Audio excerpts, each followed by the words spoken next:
Bom, meus irmãos, continuando a pensar ainda sobre o texto de Josué, nós entramos hoje no capítulo 2 da história da conquista da Terra Prometida, e diga-se de passagem, um capítulo digno dos famosos filmes de espionagem. No capítulo anterior que nós vimos de Josué, no capítulo 1, nós vimos o cuidado de Deus em preparar o seu novo líder e, consequentemente, também preparar o seu povo. E fazendo isso, Deus proveu para Israel aquilo que era necessário para que eles se lembrassem da aliança feita e pudessem agora caminhar em direção à conquista da terra. E agora no capítulo 2, ele inclusive começa de uma maneira muito misteriosa. Muito parecido com aqueles filmes de espionagem que nós vemos na TV e no cinema. Porém, ao contrário do que acontece nas telas do cinema, nós perceberemos que os espiões desse capítulo, eles não são o centro do filme. Eles não são o centro da história.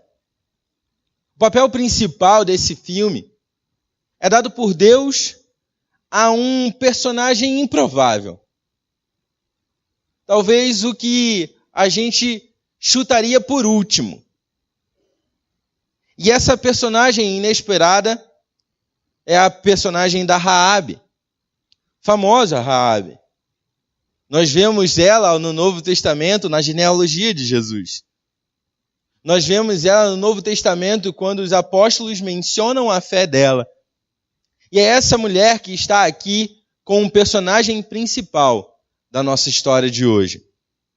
E por isso eu gostaria que a gente olhasse para as atitudes dessa mulher, dessa nossa personagem principal do capítulo 2, com o principal objetivo de aprendermos algo muito específico e extremamente necessário para as nossas vidas. Escolher o lado certo. Saber escolher o lado certo. Queria que os irmãos, então, acompanhassem a leitura do versículo comigo. Nós vamos ler o capítulo 2 inteiro. Então eu peço que os irmãos acompanhem a leitura. Capítulo 2 do livro de Josué,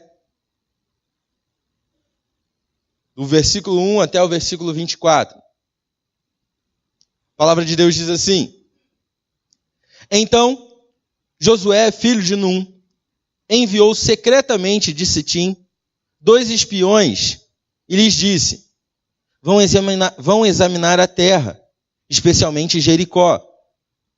Eles foram e entraram na casa de uma prostituta chamada Raabe, e ali passaram a noite. Todavia, o rei de Jericó foi avisado. Alguns israelitas vieram aqui esta noite para espionar a terra. Diante disso, o rei de Jericó enviou esta mensagem a Raabe: Mande embora os homens que entraram na sua casa, pois vieram espionar a terra toda. Mas a mulher que tinha escondido os 2 homens respondeu: É verdade que os homens vieram a mim, mas eu não sabia de onde tinham vindo. Ao anoitecer, na hora de fechar a porta da cidade, eles partiram. Não sei por onde foram. Corram atrás deles. Talvez vocês os alcancem. Ela, porém, os tinha levado para o terraço e os tinha escondido sob talos de linho que havia arrumado lá. Os perseguidores partiram atrás deles pelo caminho que vai para o lugar da passagem do Jordão. E logo que saíram, a porta foi trancada. Antes de os espiões se deitarem, Raabe subiu ao terraço e lhes disse: Sei que o Senhor lhes deu esta terra. Vocês nos causaram um medo terrível, e todos os habitantes desta terra estão apavorados por causa de vocês. Pois temos ouvido como o Senhor secou as águas do Mar Vermelho perante vocês quando saíram do Egito, e o que vocês fizeram a leste do Jordão com Seom e Og, os 2 reis amorreus que vocês aniquilaram. Quando soubemos disso, o povo desanimou-se completamente E por causa de vocês, todos perderam a coragem, pois o Senhor, o seu Deus, é Deus em cima nos céus e embaixo na terra. Jurem-me pelo Senhor, que assim como fui bondosa com vocês, vocês também serão bondosos com a minha família. Deem-me um sinal seguro de que pouparão a vida de meu pai e da minha mãe, de meus irmãos e de minhas irmãs, e de tudo o que lhes pertence. Livrem-nos da morte. A nossa vida pela de vocês, os homens lhe garantiram. Se você não contar o que estamos fazendo, nós a trataremos com bondade e fidelidade quando o Senhor nos der a terra. Então, Raabe os ajudou a descer pela janela com uma corda, pois a casa em que morava fazia parte do muro da cidade. E lhes disse: vão para aquela montanha, para que os perseguidores não os encontrem. Escondam-se lá por 3 dias, até que eles voltem, pois depois poderão seguir o seu caminho. Os homens lhe disseram: estaremos livres do juramento que você nos levou a fazer, se quando entrarmos na terra, você não tiver amarrado este cordão vermelho na janela pela qual nos ajudou a descer. E se não tiver trazido para a sua casa o seu pai, a sua mãe e os seus irmãos e toda a sua família. Qualquer pessoa que sair da casa será responsável por sua própria morte. Nós seremos inocentes, mas seremos responsáveis pela morte de quem estiver na casa com você, caso alguém toque nessa pessoa. E se você contar o que estamos fazendo, estaremos livres do juramento que você nos levou a fazer. Seja como vocês disseram, respondeu Raabe. Assim, ela os despediu e eles partiram. Depois ela amarrou o cordão vermelho na janela. Quando partiram, foram para a montanha e ali ficaram 3 dias, até que os seus perseguidores regressassem. Estes os procuraram ao longo de todo o caminho e não acharam. Por fim, os 2 homens voltaram, desceram a montanha, atravessaram o rio e chegaram a Josué, filho de Num, e lhe contaram tudo o que lhes havia acontecido. E disseram a Josué: sem dúvida, o Senhor entregou a terra toda em nossas mãos. Todos estão apavorados por nossa causa. Amém? Vamos orar? Vamos pedir a Deus por esse tempo aqui.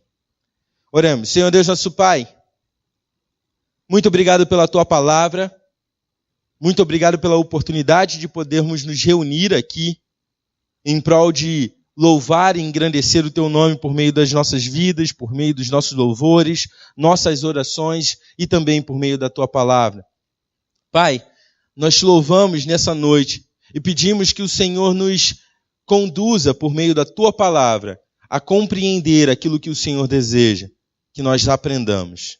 Senhor, essa é a nossa oração, Pai. Nós a fazemos em nome de Cristo Jesus. Amém.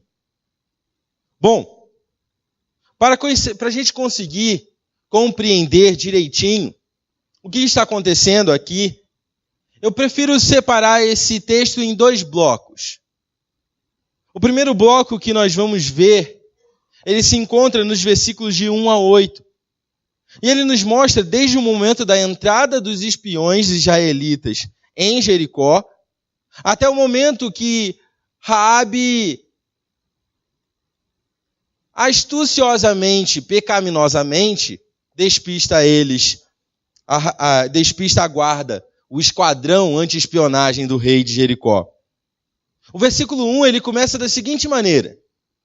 Ele fala assim: então Josué, filho de Num, enviou secretamente a Sitim 2 espiões. Eu não sei vocês, meus irmãos, mas eu consigo enxergar nesse momento algo como se fosse missão impossível.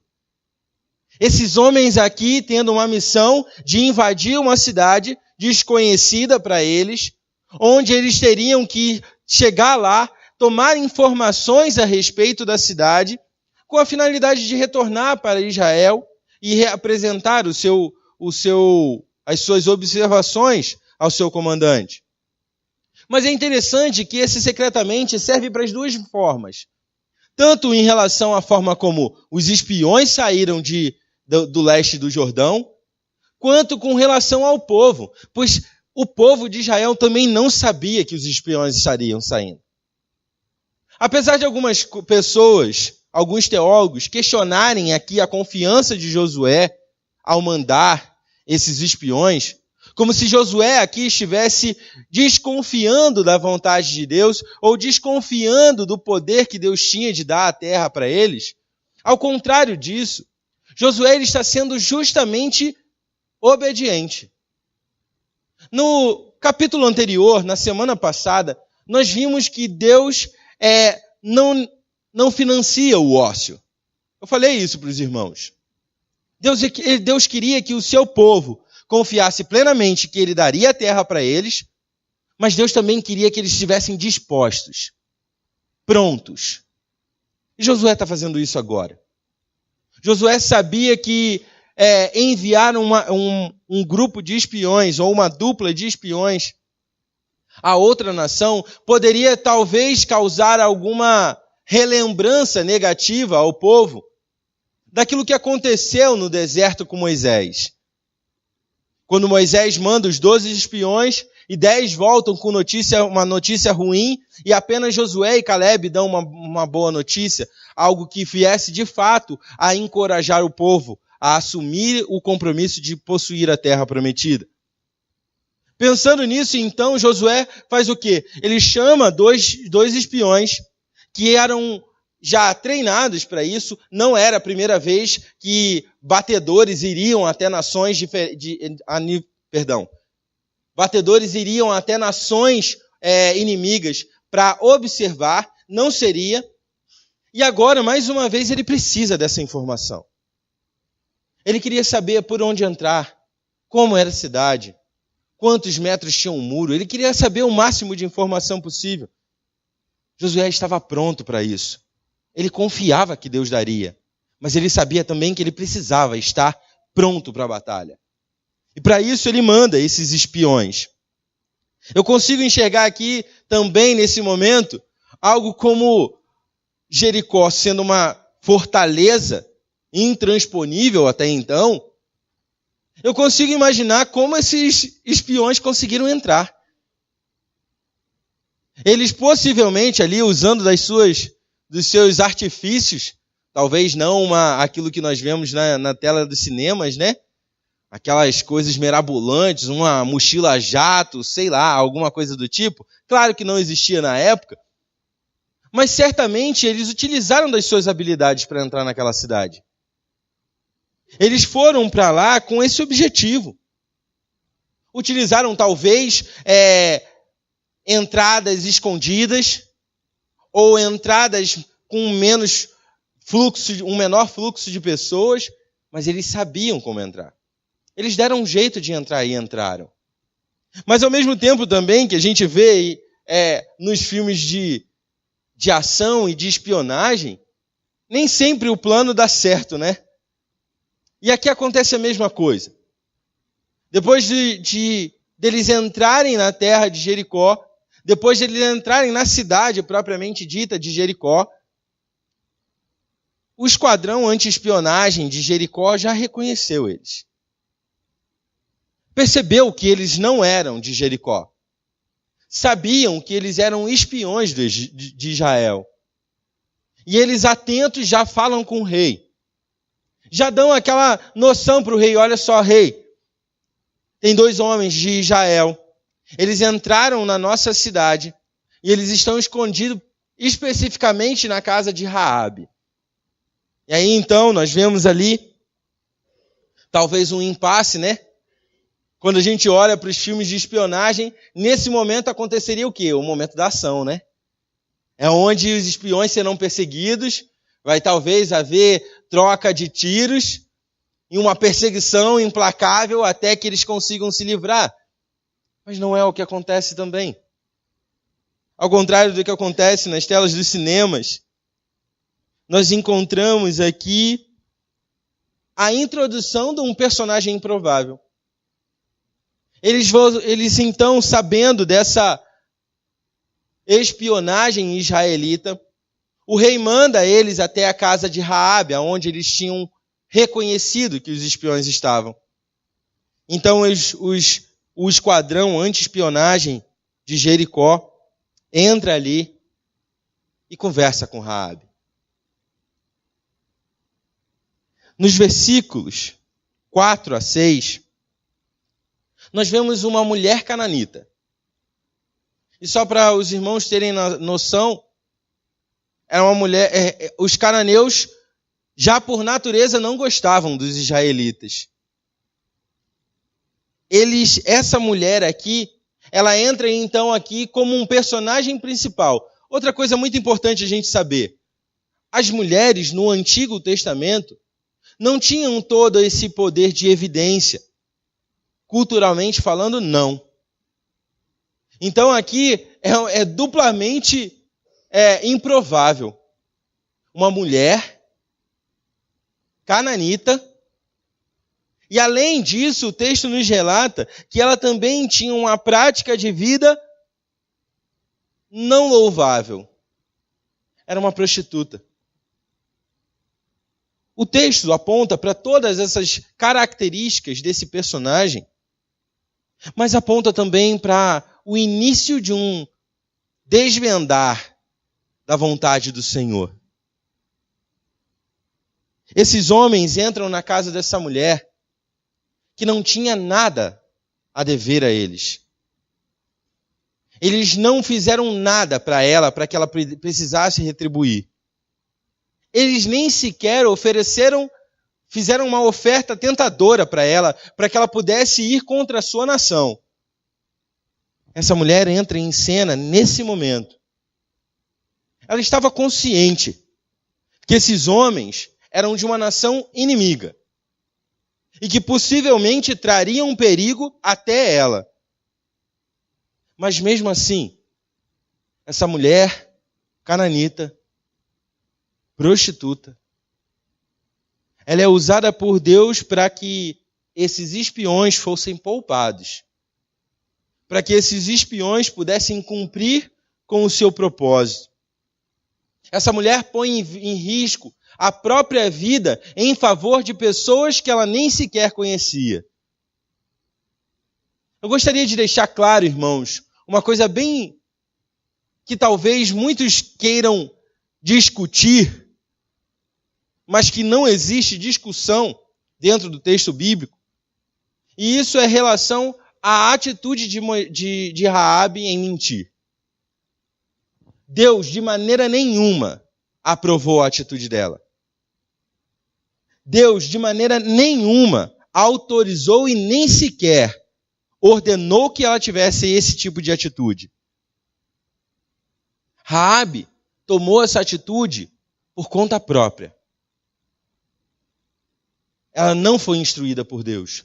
Então, só para a gente deixar bem claro, Raabe mentiu. E a mentira poupou a vida dos israelitas. Sim, mas não foi com o consentimento de Deus. O pecado de Raabe não se tornou menor, ou pelo menos aceitável diante de Deus, porque ela poupou a vida de israelitas. Não. Ainda assim, estava reprovada diante de Deus por causa dessa atitude. Mas também a gente não pode ser tão crítico assim. A gente olhar para as nossas próprias vidas, nós sabemos qual é a vontade de Deus, nós temos o Espírito de Deus como habitação em nossas vidas, e ainda assim nós pecamos. Não seria diferente dessa mulher que está nascendo agora a fé nela. Talvez ela tenha sentido medo, talvez. E por isso agiu imprudentemente, contrário à vontade de Deus. Mas uma coisa que a gente não pode questionar: Deus não se agrada do pecado. Então não foi a mentira que livrou os israelitas. Foi Deus quem livrou. Deus livrou e poupou a vida daqueles israelitas, apesar da mentira de Raabe. Uma outra coisa também que a gente precisa ter noção em relação a essa parte do texto é o fato de que Raabe é citada em 2 momentos da Bíblia, e os 2 no Novo Testamento. A fé de Raabe é mencionada tanto em Hebreus, na galeria, no hall da fama da fé, e é também citada em Tiago. Em ambas as situações, a Bíblia em nenhum momento queria justificar a atitude pecaminosa e a mentira de Raabe.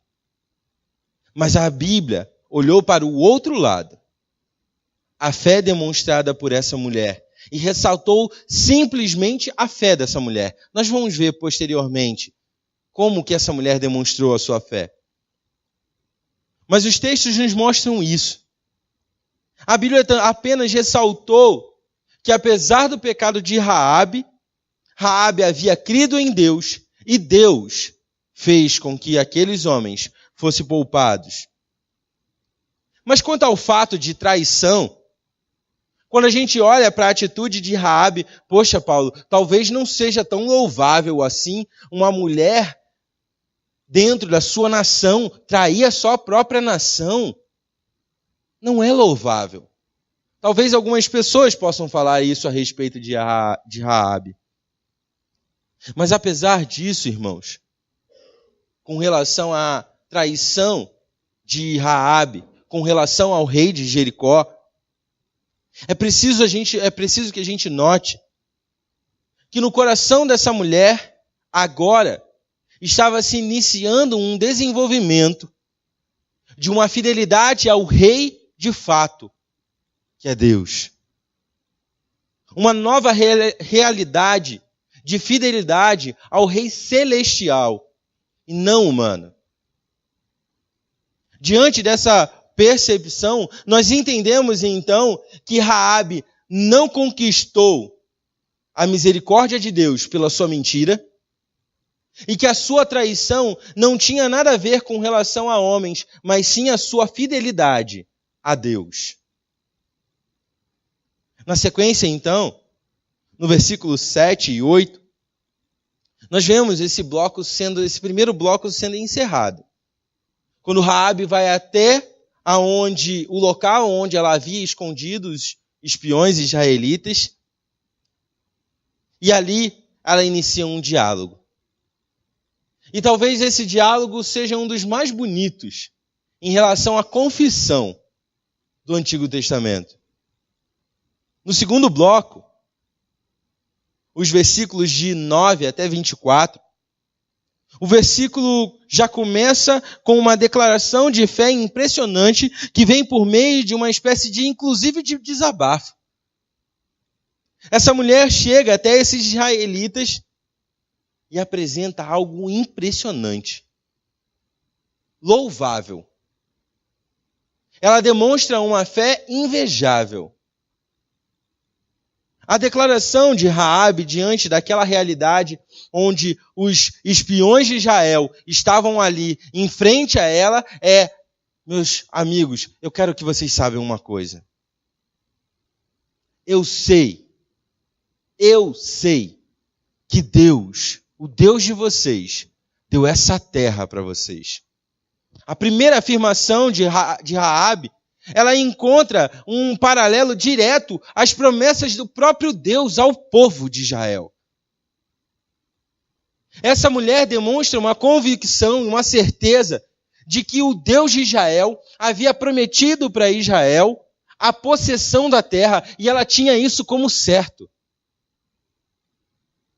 Ela chega para aqueles espiões e fala assim para eles: eu sei que ele deu para vocês essa terra. Nós, em Jericó, já estamos cientes disso. Mas se isso não fosse o bastante, na continuação do texto, ela faz mais uma declaração para esses homens.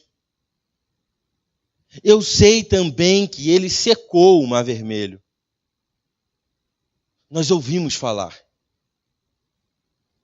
As nações comentam a vitória que o Deus de vocês deu a vocês quando no momento que vocês estavam saindo do Egito, ele secou as águas do mar para que vocês pudessem passar a pés secos. E novamente essa afirmação dessa mulher cananita, prostituta, que não conhecia a Deus até então, ela encontra um paralelo novamente nos relatos bíblicos. Deuteronômio 11:4. Moisés diante do povo. Ele para o povo de andar e vai relembrar. No versículo 4 do capítulo 11, Moisés traz à memória do povo a realidade daquilo que aconteceu na saída do Egito. E a finalidade dele relembrar é para que eles não se esquecessem do poder do Deus de Israel. O relato, a declaração de fé de Raabe aqui, ao afirmar que ela conhecia as histórias em relação ao Mar Vermelho, onde Israel atravessou a pés secos, relembra justamente aquilo que Moisés fez questão de relembrar ao povo, para avivar, encorajar o povo a continuar marchando, confiante na fidelidade do Senhor. Mas isso também não foi o bastante para essa mulher. Ela queria impressionar.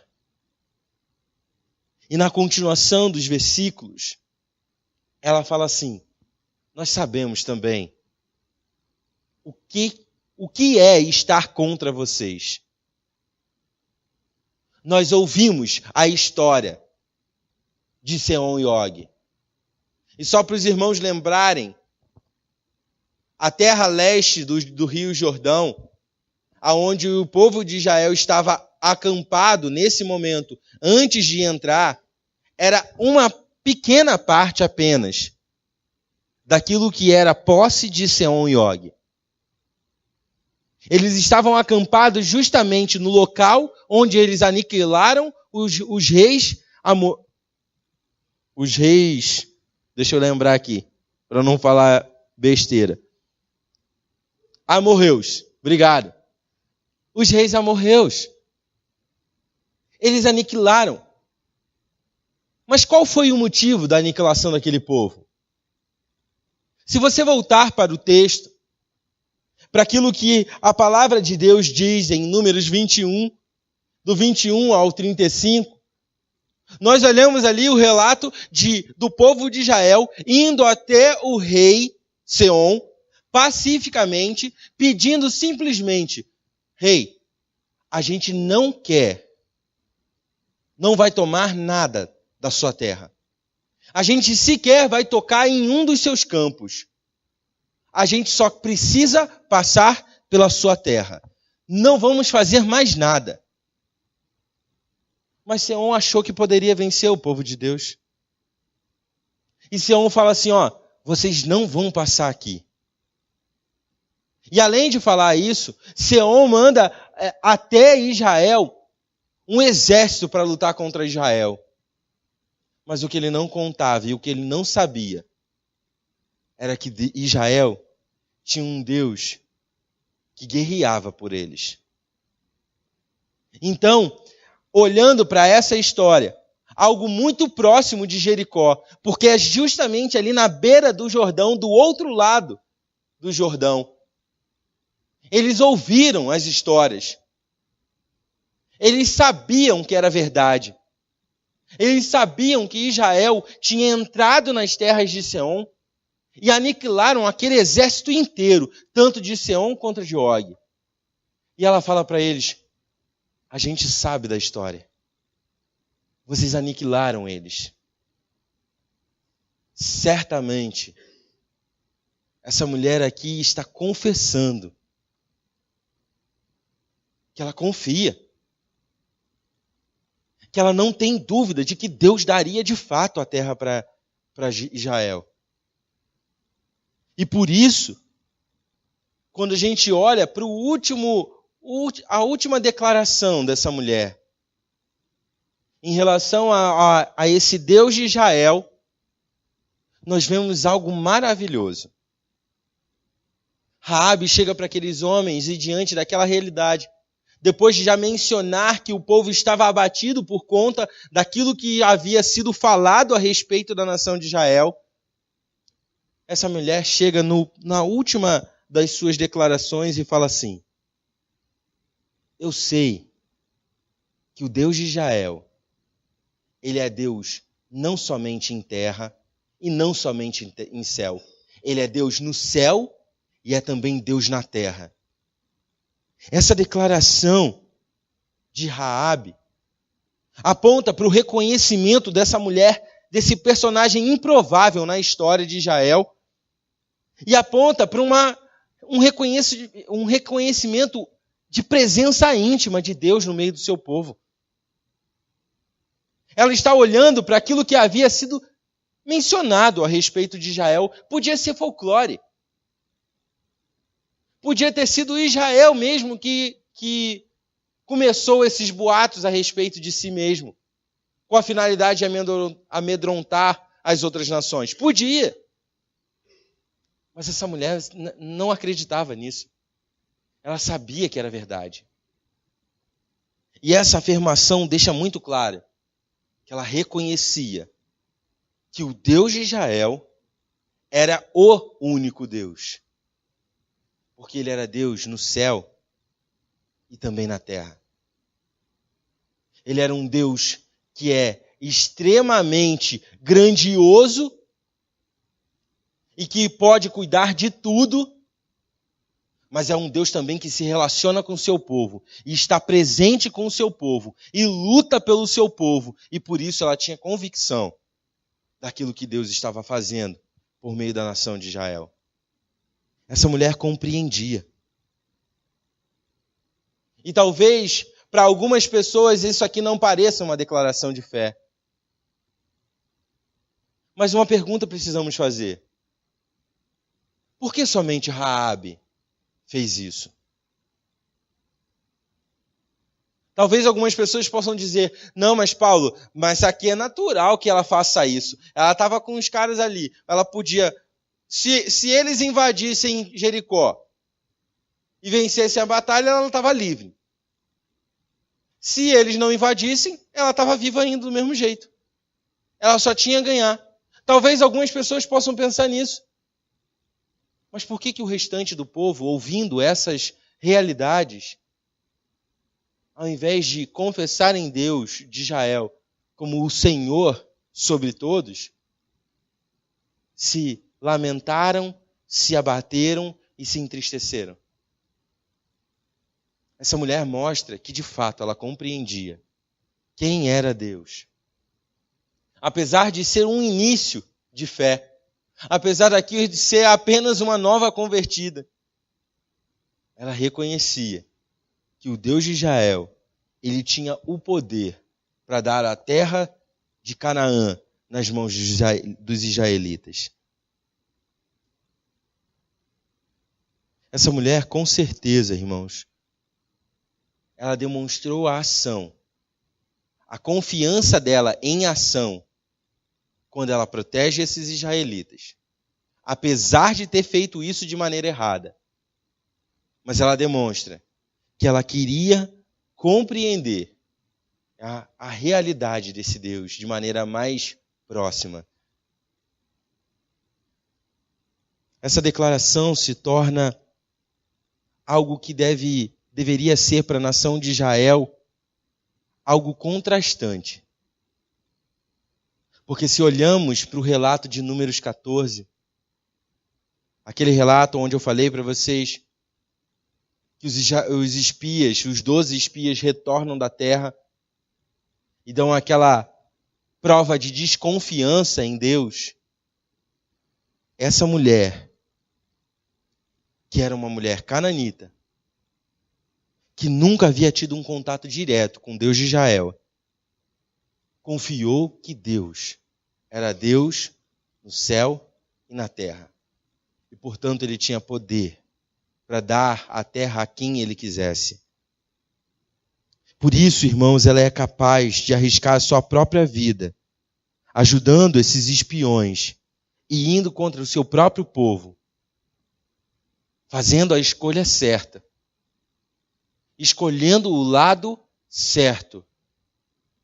Porque Deus a fez compreender as verdades que haviam contidas nele mesmo. Deus fez com que ela entendesse, não temesse simplesmente por um medo de ser destruída juntamente com Jericó, mas um temor devido a Deus, que tem como princípio o reconhecimento de quem Ele é e do que Ele pode fazer. Essa mulher demonstra aqui essa fé e confiança no Deus de Israel. Nesse Deus que controla tudo com a sua mão poderosa. No término desse bloco, nós vemos nossa personagem principal selando ali uma aliança formal com aqueles espiões. Ela faz questão de deixar claro que cria em Deus e por isso ela oferece uma aliança. Vamos selar um pacto, um contrato entre nós. Que da mesma forma como eu agi de bondade com vocês, vocês também agirão com misericórdia em meu favor e em favor da minha casa. Depois disso, eles se despedem e retornam ao outro lado do Jordão. Repassam tudo aquilo que eles tinham vivido durante aqueles dias ali em Jericó. E a declaração final deles é: certamente o Senhor colocou nas nossas mãos essa terra. Quando eu olho para esse relato, essa história que acabamos de contar, de ver aqui por meio da palavra do Senhor, quando eu olho para a realidade de Raabe, sendo ali um instrumento, mas acima de tudo, não um instrumento apenas, mas demonstrando uma fé salvadora. Uma fé que confia de fato no Senhor. Nós precisamos então pensar no que isso se aplica na minha e na sua vida. Nós acabamos de ver a história de Raabe, que era uma mulher cananita, que era uma prostituta, que vivia afundada nos seus próprios pecados, sem possibilidade alguma de buscar ou sequer agradar a Deus em alguma das suas atitudes. Mas é nesse momento que a Bíblia aponta na vida dessa mulher algo que alcançou milhares, milhões, talvez bilhões de pessoas. A graça. Quando eu olho para a realidade dessa mulher, nessa história aqui, entrando como um personagem improvável na história de Israel, eu enxergo a graça. A graça de Deus em salvar o pecador. Porque a graça de Deus não vê méritos. Porque a graça de Deus não procura obras. Porque a graça de Deus não escolhe estereótipos. Ela simplesmente encontra o pecador perdido e desesperado e muda a história dele. Afeta e impacta a história dele de modo tão soberano e incompreensível que o capacita a escolher o lado certo. Raabe só pôde escolher o lado certo, que era dos israelitas, por um único motivo. Ela foi alcançada pela graça de Deus. E isso capacitou ela a escolher o lado certo. Sem que isso tivesse acontecido, não haveria outra possibilidade dela escolher o lado certo.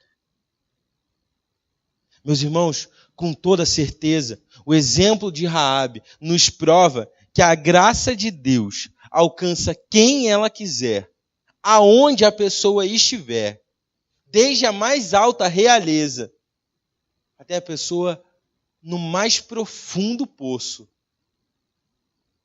Porque a graça alcança o perdido. A graça alcança o perdido. Raabe creu. Ela creu no Senhor. E por isso ela colocou essa fé em prática, ao arriscar a sua própria vida. Meus irmãos, observem que Deus fez crescer, nascer a fé salvadora no coração de Raabe, através da maneira como Deus cuidava do seu povo. Porque foi assim que ela enxergou Deus. Ela olhou para aquilo que se falava a respeito do Deus de Israel, do cuidado com que ele tinha com o seu povo, da maneira como ele se relacionava com o seu povo. E isso foi o ponto de contato da graça. E ali, Deus fez nascer a fé salvadora na vida de Raabe. Isso é, de fato, surpreendente. A graça de Deus, ela é surpreendente. E nesse texto em particular, ela é surpreendente por dois motivos. Primeiro, porque a graça, porque, em primeiro lugar, porque a graça pode alcançar qualquer pessoa. Porque o objetivo dela é salvar o pecador. E segundo, porque ela mostra que ela alcança, e não somente alcança, mas também capacita a esse homem pecador colocar a sua confiança em Deus e assim ser capacitado para escolher o lado certo. Quando eu olho para essa improvável personagem, a nossa protagonista Raabe nesse texto, eu percebo que Deus coloca ela aqui no capítulo 2 para nos dar o exemplo de como escolher o lado certo. Raabe nos mostra que para escolher o lado certo, eu preciso ter sido alcançado primeiramente pela graça salvadora de Deus.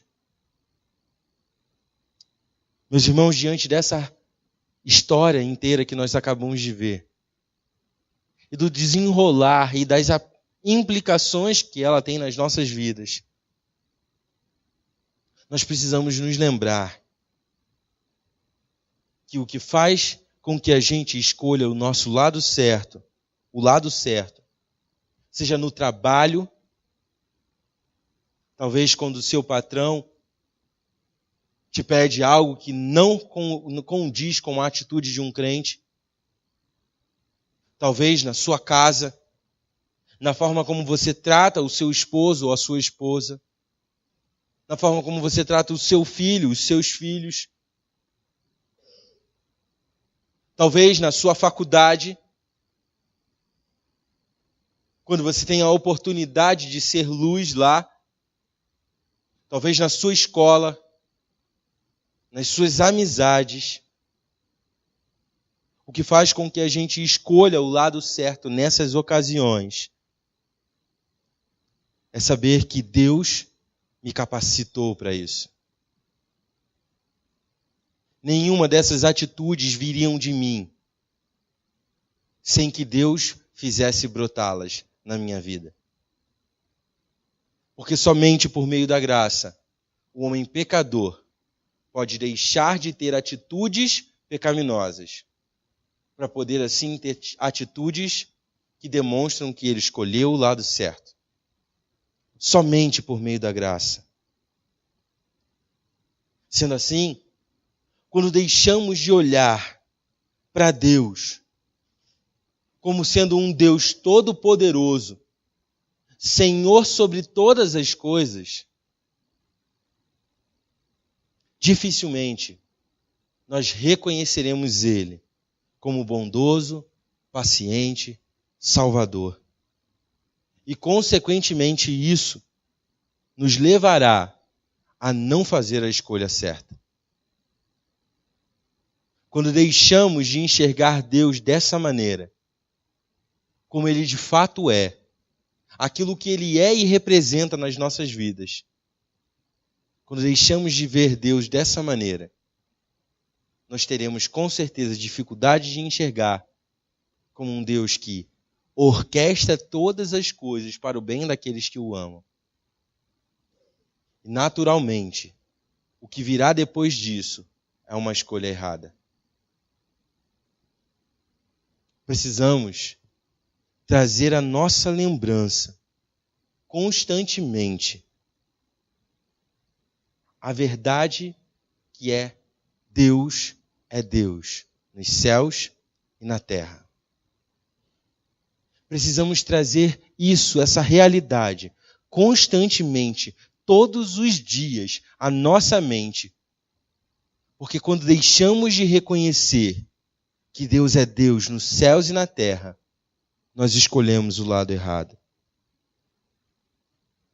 Isso implica numa responsabilidade dependente, que sabe que tudo depende de Deus, mas que se coloca à disposição para cumprir com a sua vontade, para obedecer a sua vontade e assim agradá-lo na sua vida.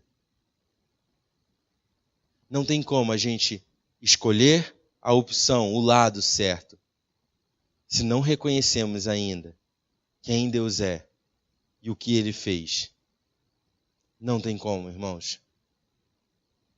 Diante dessa história de Raabe, se a gente olhar mais para frente, essa mulher que chegou a um estado deplorável de depravação, inclusive moral, ela é reconstruída pela graça.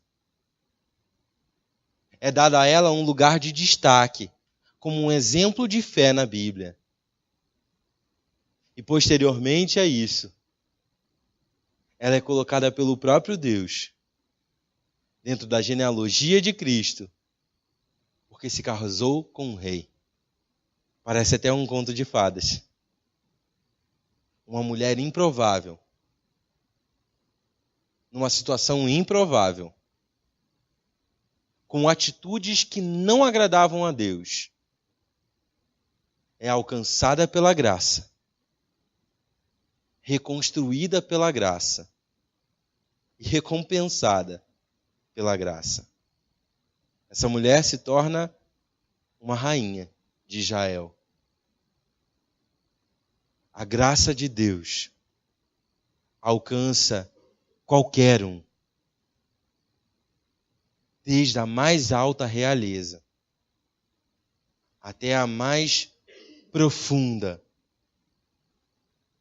depravação. Precisamos reconhecer isso nas nossas vidas, irmãos, porque é essa graça que você diz que te alcançou um dia. Se foi essa graça que te alcançou um dia, nós precisamos trazer à memória constantemente que é essa graça que capacita com que eu e você decidimos, escolhamos o lado correto, que é o lado de Deus. Amém? Que a gente possa ter isso em mente, irmãos. Que a gente possa olhar para essa história de Raabe e perceber o poder que a graça tem na vida de pessoas pecadoras que até então estavam afastadas completamente de Deus.